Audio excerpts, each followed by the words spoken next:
3 दिन, 3 तिथियां, 3 बार, 3 नक्षत्र, 3 घड़ी, 3 पल, जिसमें बाबा शूल भी धारण करते हैं। और शूल अकेले धारण नहीं करते महाराज, जो धतूरा होता है ना, दर्शन करें धतूरे के, कांटे कांटे सा होता है धतूरा, तो वो धतूरे के साथ में बाबा शूल धारण करते हैं। बेलपत्री के शूल को, ये बहुत बहुत आनंदमय कथा है महाराज जी, जिसके जीवन में हमेशा कांटे ही मिले हैं।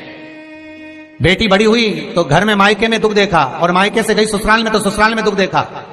ससुराल में भी दुख देखने के बाद में भी पति को बहुत कुछ काम खुलवाया, बहुत धंधे खुलवाए, नौकरी लगवाई, पर वो पति बार बार छोड़ कर आ गया, बार बार तकलीफ भोग रहा है, बार बार कष्ट भोग रहा है।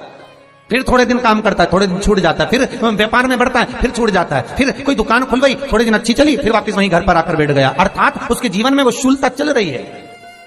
तो बाबा देवाधिदेव महादेव कहते हैं, ये 3 घड़ी, 3 पल, 3 नक्षत्र, 3 समय, 3 दिन में जो शूल मुझे समर्पित करता है, उसके जीवन से मैं शूल हटा देता। वो 3 दिन लिखे स्कंद पुराण महाराज। बैसाख महीने में जो प्रदोष आती है, बैसाख के महीने में बहुत ध्यान से सुनना भाई, जो अपनी जिंदगी से बहुत तंग आ गए हो, परेशान हो गए हो, कष्टमय जीवन जी रहे हो, बहुत दुखी हो गए हो, उनके लिए ये स्कंद पुराण का चरित्र फिर मिले ना मिले, आप प्रेम से सुन लो। आओ, पहला बैसाख महीने की प्रदोष, चाहे वो शनिचरी प्रदोष हो, चाहे रविवार की हो, सोमवार की हो, मंगल की हो, बुधवार की हो, गुरुवार की हो, शुक्रवार की हो, शनिवार की हो, कोई भी वार की हो, पर बैसाख महीने की प्रदोष, प्रदोष काल में शाम का समय सूर्य डूब रहा हो, बस डूबा ही हो, और उस समय पर सूर्य के डूबन के तुरंत बाद बाबा को धतूरे के साथ में बेलपत्री ना चढ़ाते हुए बेलपत्री के वृक्ष के 7 कांटे बाबा के शिवलिंग पर समर्पित करे जाते हैं महाराज, अपनी जिंदगी में अड़चनों को हटाने के लिए। फिर आप जिस व्यापार में उतरे, जिस व्यवसाय में उतरे, जिस नौकरी में उतरे, आप दिल से करें, आपको तरक्की मिलेगी। आप हार नहीं सकते, नीचे नहीं आ सकते, उन्नति पर ही चढ़ेंगे। एक वैशाख मास की प्रदोष। दूसरा, शिवरात्रि के दिन मध्याह्न का समय महाराज, जो बड़ी शिवरात्रि होती है माघ की, बड़ी शिवरात्रि के अंतर्गत मध्याह्न का समय, दोपहर के ठीक 12 बजे, चाहे फिर वो कोई भी दिन हो महाराज, शिवरात्रि जिस दिन पड़ रही हो उस दिन भी धतूरे के साथ बाबा को 7 कांटे बेलपत्री के वृक्ष के समर्पित होते हैं महाराज। इसमें आप ये वाले जो कांटे हैं, जो शिवरात्रि के दोपहर 12 बजे वाले हैं, अगर कोई मदिरा पीने वाला हो, व्यसन में डूबने वाला हो, कोई जुआ खेलने वाला हो, कोई गलत वैश्यावृत्ति करने वाला, या अपने मार्ग से विचलित कोई व्यक्ति है, उसके लिए भी ये कांटे बहुत काम आते हैं महाराज। दूसरा, पार्वती तेरे द्वारा तेरे नयन अश्रु से जो प्रगटा हुआ बेल का वृक्ष है, द्वितीय शूल में वहां धारण करता। तृतीय शूल, तीसरा शूल जो वर्णन करा गया महाराज, भगवान श्रावण के महीने में जो भी दूसरा सोमवार पड़े, जो भी पड़े, श्रावण के महीने का जो दूसरा सोमवार होता है, उस दूसरे सोमवार में रात्रि के समय पर, अर्थात शास्त्र अब घड़ी और पल का स्मरण करेंगे तो रात्रि के बजेंगे 10 से 12 बजे महाराज, 10 से 12 के बीच में धतूरे के साथ बाबा को शूल समर्पित होता है महाराज। ये भी हमारी बाधाओं को, हमारी तकलीफों को, व्यापार व्यवसाय के लिए, नौकरी सर्विस के लिए, बहुत सारे एग्जाम में आप बैठ लिए, गवर्नमेंट एग्जाम के लिए बैठ लिए, नहीं हो रहा, ये 3 बार मेरे शंकर को बेलपत्री के वृक्ष के शूल समर्पित होते हैं, उसका आनंद पाना और उससे अपने को सुख प्राप्त करना। कि बाबा भोलेनाथ जी के नयन अश्रु से जो प्रकट हुआ वो रुद्राक्ष का पौधा है, माता पार्वती के नयन अश्रु से जो प्रकट हुआ वो बेलपत्री का पौधा है, और उमा और महेश, जिस महेश के वंशज है महेश्वरी, जिनकी 12 खाम प्रगटी है भगवान महेश के द्वारा, वो महेश और उमा और महेश का जो चरित्र है, कि उमा और महेश का जब प्रागट्य हुआ, उमा और महेश जब दोनों आनंद में विभोर होकर जब चलते हैं, और दोनों के बैठने से तप मुद्रा से जो पौधा उत्पन्न होता है वो शमी का पौधा है, शमी का पौधा। तो एक बात ध्यान रखिए, शिव जी के द्वारा जो निर्मित हुआ उसमें कोई शूल नहीं है, उसमें कोई कांटे नहीं है। पार्वती के द्वारा जो निर्मित हुआ बेलपत्री का पौधा, उसमें कांटे हैं, और पार्वती के मिलन से भी जो उत्पन्न हुआ है शंकर के साथ में, उसमें भी कांटे हैं, शमी के पौधे में भी कांटे हैं। शमी के वृक्ष में भी कांटे। तो पार्वती जी स्कंद पुराण में एक प्रश्न कर रही हैं भोलेनाथ जी से कि प्रभु मुझे ये बताओ कि आपके द्वारा जो निर्मित हुआ उसमें शूलता नहीं है, पर मेरे द्वारा जो निर्मित हुआ उसमें शूल क्यों आया है, उसमें कांटा क्यों आया है? थोड़ा सा माताओं, मेरी जीजियों, आपको थोड़ा बुरा तो लगेगा इस प्रसंग को सुनकर, पर लग जाए, पर आज कथा निकली है तो सुन लो है?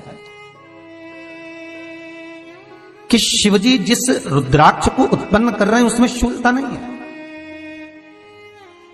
पर पार्वती जी जो संग में मिली हैं उसमें भी शूलता है, और पार्वती के द्वारा जो प्रकट हुआ बेलपत्र उसमें भी शूलता है। तो भगवान महादेव बोलते हैं, पार्वती मैं तुझे कुछ कहूं और कहने पर तुझे तेरे हृदय में कोई बात चुभे, शूल लगे तो मुझे ठीक नहीं लगेगा। नहीं नहीं नहीं, आप कहिए प्रभु, मैं सुनने के लिए तैयार हूं, आप तो बोलो कि कारण क्या है। भगवान कहते हैं, पार्वती बस अंतर इतना है, नारी का जो स्वभाव होता है, स्त्री का जो स्वभाव होता है, उसके हृदय में छोटी छोटी बात के शूल बहुत होते हैं। जेठानी ने ये कह दिया, देवरानी ने ये कह दिया, तुम्हारी मम्मी ये बोल दी, तुम्हारे पापा ने ये कह दिया, तुम्हारी बहनों ने ये कह दिया, तुम्हारे भाई ने ये कह दिया, तुम्हारे रिश्तेदार ने ये बोल दिया। ये नारी के भीतर ये शूलता रहती है। तो पार्वती जी बोली कि जितना तप आपने करा उतना तप मैंने करा, और जितनी साधना आपने करी उतनी साधना मैंने करी, और जितना आराधना दिल से आपने करी उतनी आराधना दिल से मैंने करी, फिर इसमें शूलता कहां से आ गई? भगवान शिव बोले, बस पार्वती बात इतनी सी है कि जब मैं आराधना करने बैठता हूं तो मेरी दृष्टि में सम्मुख में कुछ नहीं होता। जब मैं आराधना करने बैठता हूं तो मेरी दृष्टि में मेरे सम्मुख में कुछ नहीं होता कि कौन ने क्या करा है, कौन ने क्या बोला है, कौन क्या कर रहा है, उससे मुझे मतलब नहीं होता, उससे मुझे कोई मतलब नहीं। पर पार्वती जब तू आराधना करने भी बैठती है ना, तो तेरी चित्त वृत्ति में कहीं ना कहीं किसी ना किसी रूप में कोई शूल आ ही जाता है। कई माताओं की आदत देखी साहब, भगवान की सेवा करने बैठी है तो भी भीतर थोड़ा सा शूलता भरी हुई है। महाराज बताओ, इतने सारे भगवान इकट्ठे कर लिए, मैंने बोला था बहू से कि वहां रख लेती है, बताओ इतने सारे यहां पर लाकर रख दिए हैं, अब इसकी सेवा करना पड़ रही है, अब ये करना पड़ रहा है। प्रसाद लेने के लिए रसोई घर में गई, भगवान का भोग लगाने के लिए, तो उसमें भी शूलता आ गई। इतने घंटों से मैं सामान ढूंढ रही, फ्रिज में मिल ही नहीं रहा, मैंने रख के गई थी, भगवान जाने कहां चले गए। भगवान को वस्त्र पहना रही है तो शूलता है। अलमारी का ड्रॉज खोला, इसमें मैंने सामान रखा था, ना जाने भगवान का श्रृंगार कहां चले गया, कौन ने हाथ लगाया, फिर शूलता आ गई। भोजन करने बैठे तो शूलता है, कोई कार्य के लिए जा रहे हो तो शूलता है। अर्थात कहीं ना कहीं नारी के जीवन में शूलता बनी हुई है। और पार्वती जब तुम भजन करो, तप करो, साधना करो, भक्ति करो, उसमें शूलता नहीं होना चाहिए। पार्वती जी ने कहा, भोलेनाथ तो क्या आप मुझे स्वीकार नहीं करेंगे बेलपत्री के रूप में? क्या मुझे स्वीकार नहीं करेंगे शमी पत्र के रूप में? पद्म पुराण, स्कंद पुराण, लिंग पुराण, नर्मदा पुराण और शिव महापुराण, ये सारी पुराणे वर्णन करती है। पार्वती जी का खंड आनंद वर्षित कर रहा है, वर्णन कर रहा है। पार्वती खंड वर्णन कर रहा है, सती खंड वर्णन कर रहा है, उमा संहिता वर्णन कर रही है।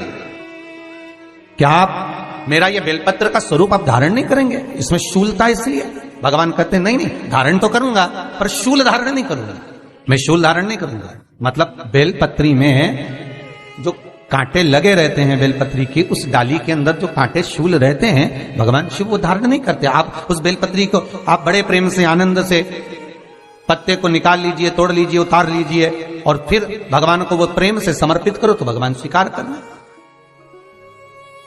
पर भोलेनाथ, ये बेलपत्री का जो वृक्ष है मेरे नयन अश्रु से उत्पन्न हुआ है, मेरे द्वारा उत्पन्न हुआ है, फिर तो इन कांटों की कोई महत्वता ही नहीं है, इन शूल की कोई महत्वता नहीं है।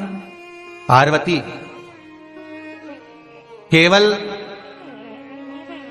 3 दिन ऐसे रहेंगे, 3 बार ऐसे रहेंगे, 3 तिथियां ऐसी रहेंगी, 3 समय ऐसा रहेगा जिस समय पर तेरे द्वारा निर्मित शूल को भी शिव धारण करेगा और जगत का कल्याण